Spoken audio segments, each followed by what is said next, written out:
କହିଲ ଏ ଯୋଉ ଆମର ଏଠି ଯୋଉ ସର୍ଟ ହେଇଗଲା ଯୋଉ ମାଙ୍କଡଟା ସେ କହୁଥିଲା ଏଇଟା ନା ହାଁ କେଜାଣି ହେୟା ଜଣା ପଡୁଛି। ଏ ତ ଖୋଜୁଛି ବୋଧେ ହାଁ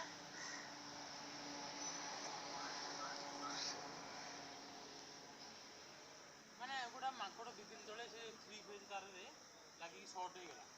ଆଉ ମାନେ କଞ୍ଜାଇ ମାଙ୍କଡ ଥିଲେ ସେଇଥିରୁ ସେ ମାଙ୍କଡଟା ଲାଗି ଖାଉନି କିଛି କଦଳୀ ଦେଖିଆରେ ଖାଇଦବା କଥା ଯିବ। ବୁଢା ହେଇଗଲା।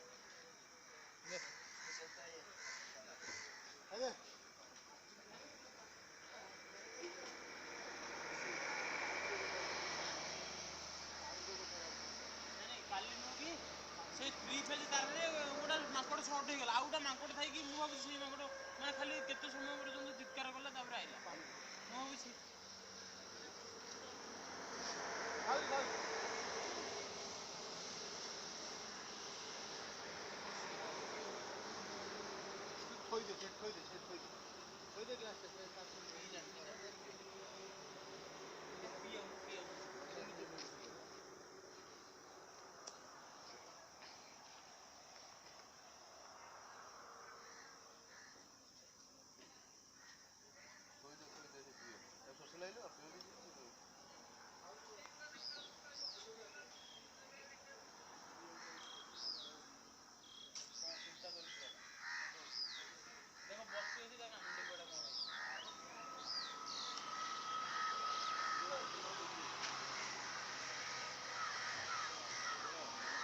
ଏଇଟା ବି ରଖିଥା କେତେବେଳେ ବି ହେଲେ ଖାଇବେ।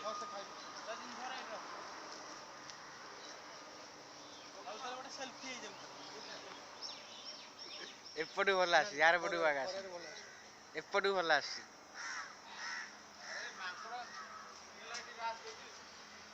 ଭିଡିଓଟା